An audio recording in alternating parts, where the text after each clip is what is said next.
Bapak Ibu, mari kita satu dalam doa. Tuhan Yesus, terima kasih Tuhan atas penyertaan-Mu sepanjang hari Tuhan. Sekarang pada pagi hari Tuhan, kami akan merenungkan sebagian daripada firman Tuhan. Berkatilah kami Tuhan, agar kiranya apa yang kami pelajari Tuhan menjadi berkat dalam kehidupan kami Tuhan. Kami serahkan pemberitaan ini Tuhan ke dalam tangan-Mu, di dalam nama Tuhan Yesus. Amin. Salam Bapak Ibu Saudara yang terkasih dalam Tuhan kita Yesus Kristus. Renungan pada hari ini saya ambil dalam 2 Korintus pasal 5 ayat 17. 2 Korintus pasal 5 ayat 17.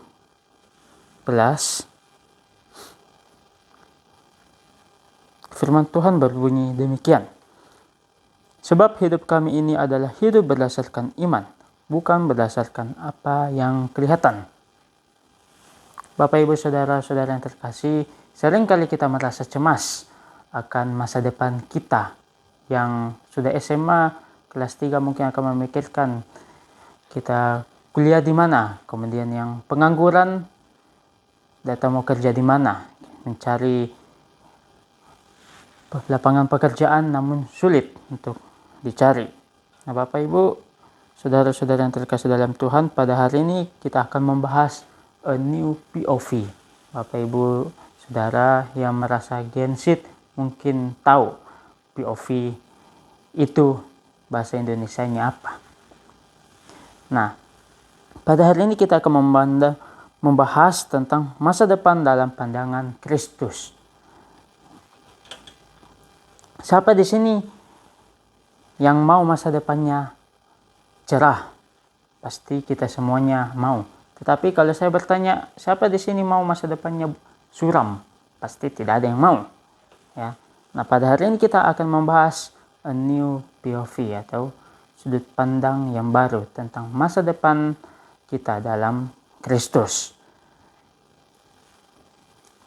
Tentunya pandangan ini bukan berdasarkan pandangan dunia, tetapi melainkan pandangan pada iman kita kepada Yesus Kristus.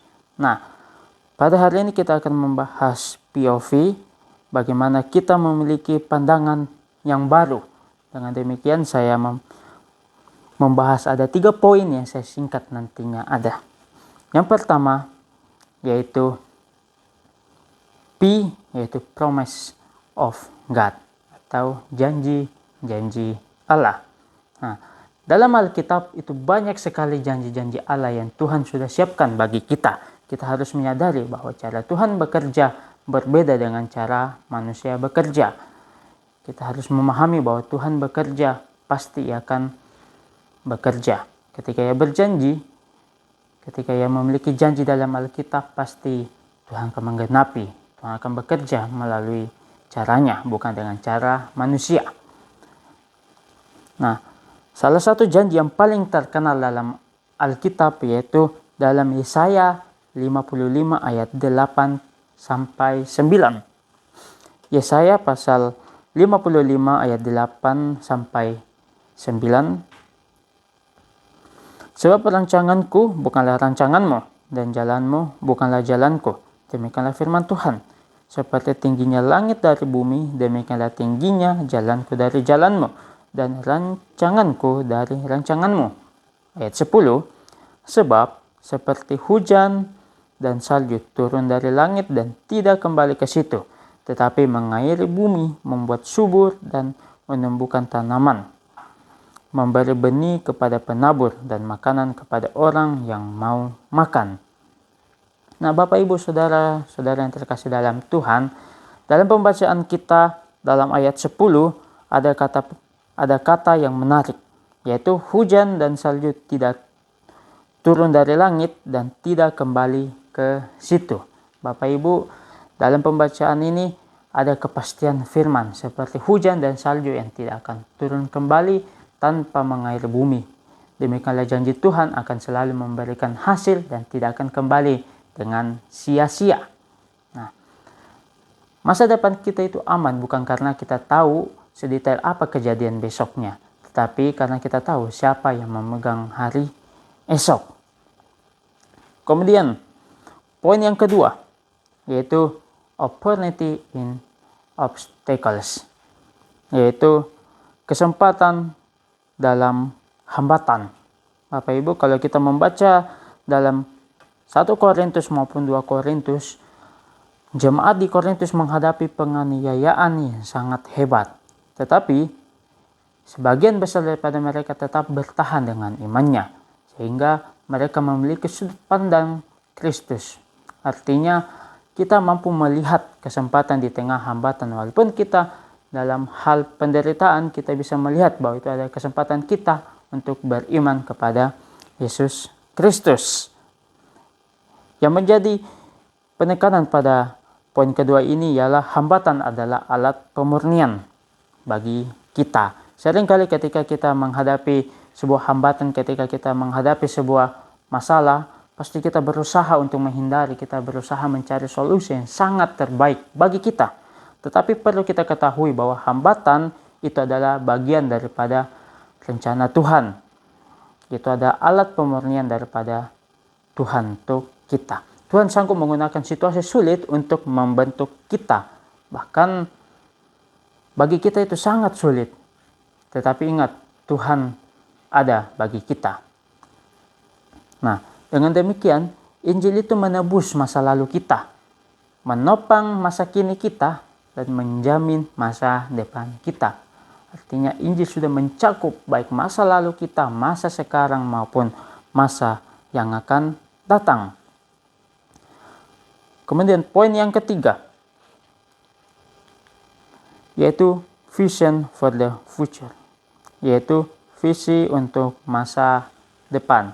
Nah, dalam pembacaan kita dalam 2 Korintus pasal 5 ayat 17, kalau kita baca dalam bahasa aslinya, itu berdasarkan iman, yaitu by faith. Kemudian ada juga berdasarkan apa yang kelihatan, not by sight. Ya.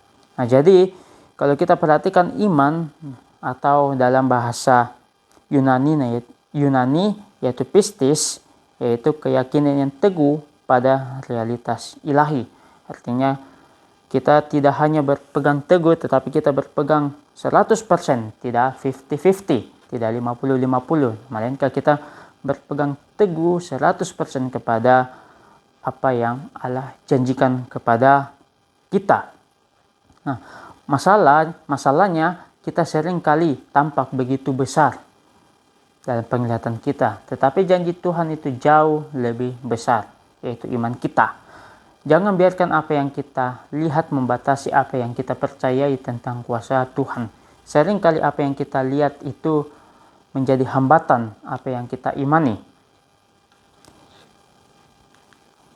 Bapak Ibu, siapa yang tidak kenal dengan karya seni tentang The Praying Hands, yaitu tangan yang berdoa. Itu adalah salah satu karya dari Aldrich Dürer. Nah, jadi karya itu menceritakan bahwa adik kakak yang dimana ya salah satunya harus saling mengalah untuk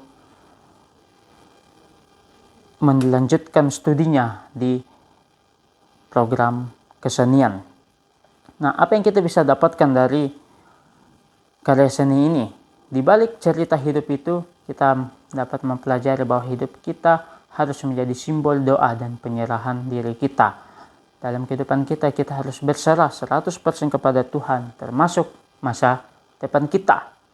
Jika kita mengandalkan kekuatan kita akan lelah. Namun, jika kita mengandalkan Kristus yang telah menanggung mahkota duri bagi kita akan memiliki kemenangan. Nah,